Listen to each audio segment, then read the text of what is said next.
సిద్దిపేటలో గౌడ్ గోప officials profession association ఆధ్వర్యంలో నూతనంగా ఎన్నికైన గౌడ సర్పంచులు ఉప సర్పంచులకు ఘనంగా సన్మాన కార్యక్రమం నిర్వహించారు. ఈ సన్మాన కార్యక్రమానికి ముఖ్య అతిథిగా అసోసియేషన్ రాష్ట్ర అధ్యక్షుడు బండి సాయి సాగర్ హాజరయ్యారు. ఈ సందర్భంగా అసోసియేషన్ నాయకులు సభ్యులు నూతన ప్రజాప్రతినిధులను సాలువాలతో సత్కరించి అభినందనలు తెలిపారు. అనంతరం మాట్లాడుతూ గ్రామాభివృద్ధి ప్రజల సంక్షేమమే లక్ష్యంగా సర్పంచులు ఉప సర్పంచులు సమన్వయంతో పనిచేయాలని సూచించారు. ఈ రోజు ప్రత్యేకంగా సిద్దిపేట జిల్లాలో మొత్తం సర్పంచులకు ఉప సర్పంచులకు సన్మాన కార్యక్రమం పెట్టాము. అయితే మా వాళ్ళు అంటే గౌడ్స్కు సంబంధించిన వాళ్ళకు మాత్రమే ఇది ఏర్పాటు చేయడం జరిగింది.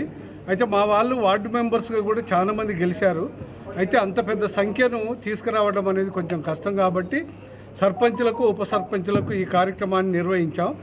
ఈ కార్యక్రమం నిర్వహించడంలో ప్రధాన ఉద్దేశం ఏంటంటే నాయకులుగా ఆ గ్రామానికి సంబంధించిన మీరు నాయకులు దయచేసి గతంలో ఎవరేం చేసిండ్రు ఏంది అనేది కాదు, మీరు మంచి నాయకత్వ లక్షణాలతో ముందుకు వెళ్తూ మీరు మీ గ్రామాలను ఆదర్శ గ్రామాలుగా ఆదర్శవంతమైన పరిపాలన కొనసాగిస్తూ అందరికీ తలలో నాలికలా అందరినీ కలుపుకొని పోవాలి. మీ మీద పోటీ చేసిన వాళ్ళను కూడా కలుపుకొని గ్రామాభివృద్ధి ఒకటే ధ్యేయంగా గ్రామాభివృద్ధే లక్ష్యంగా ఖచ్చితంగా కలిసి పనిచేయాలి, మంచి పేరు తెచ్చుకోవాలి.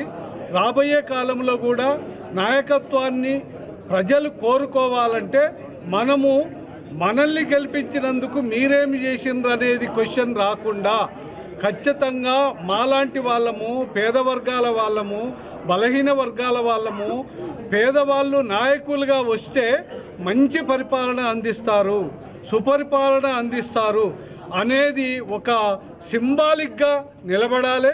ఆదర్శవంతమైన సర్పంచులు వీళ్ళు, ఆదర్శవంతమైన ఉప సర్పంచులు, వార్డు మెంబర్లు అనే విధంగా పరిపాలన కొనసాగించాలని వాళ్ళ బాధ్యతల్ని గుర్తు చేస్తూ వాళ్ళు గెలిచినందుకు ఘనంగా సన్మానించుకున్నాం. రాబోయే కాలంలో కూడా ఎంపీటీసీలను, జడ్పీటీసీలను, మున్సిపల్ కార్పొరేషన్ కౌన్సిలర్స్ను, కార్పొరేటర్స్ని అందరినీ కూడా రాబోయే కాలంలో ఎమ్మెల్యేలను, ఎంపీలను, మినిస్టర్లను అందరినీ కూడా గౌడ్ అఫీషియల్స్ అండ్ ప్రొఫెషనల్స్ తరపున ఉన్నతమైన నాయకత్వ లక్షణాలు పెంపొందించుకోవడానికి గోపా ప్రయత్నం చేస్తుంది. ఆ రకమైన శిక్షణలు ఇస్తుంది.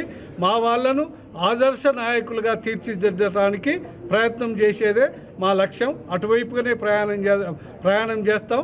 మా వాళ్ళు మంచి నాయకత్వంతో పరిపాలన చేయాలని మాత్రమే ఈ కార్యక్రమాలు నిర్వహిస్తున్నాం. Thank you very much. మన సిద్దిపేటలో గోపా గౌడ్స్ అండ్ ప్రొఫెషనల్స్ తరపున మన సర్పంచులకు ఉప సర్పంచులు గౌడ కులస్తులైనటువంటి గెలిచినటువంటి 47 మంది సర్పంచులు జిల్లా వ్యాప్తంగా, సిద్దిపేట జిల్లా వ్యాప్తంగా ఉప సర్పంచులు 17 మంది, వాళ్ళందరినీ ఒకదాడికి తీసుకొచ్చి రాష్ట్ర గోపా పిలుపు మేరకు వాళ్ళందరినీ రప్పించడం జరిగింది. వాళ్ళందరికీ దిశానిర్దేశం మనం అందరం కలిసి ఊరు బాగు చేయడానికి కోసం వైషమ్యాలు లేకుండా, భేదాభిప్రాయాలు లేకుండా మనం మంచి పరిపాలన అందించాలనేటువంటి సూచన మేరకు వాళ్ళ ఖచ్చితంగా దిశానిర్దేశం చేయడం జరిగింది. గోపా జిల్లా అధ్యక్షుడిగా మన బుర్ర తిరుపతి గౌడ్, సిద్దిపేట జిల్లా అధ్యక్షుడిగా నేను బాధ్యత వహిస్తున్నా. రాబోయే కాలంలో మున్సిపల్ ఎలక్షన్ జరుగుతూ ఉన్నాయి. గౌడ కులస్తులు ఎక్కడ నిలబడ్డా గోపా వాళ్ళకి సపోర్ట్ ఉండి వార్డు మెంబర్ల నుంచి చైర్మన్ దాకా ఎన్నుకోవడానికి ఖచ్చితంగా మా వంతు శాయశక్తులా కృషి చేస్తాం. జిల్లాలో అగ్రగామిగా మా గౌడ కులస్తులను ఖచ్చితంగా గెలిపిస్తామని చెప్పి మీ ముందర వాగ్దానం చేయిస్తాము. అందరికీ సపోర్ట్ చేస్తామని చెప్పి కోరుకుంటున్నాను.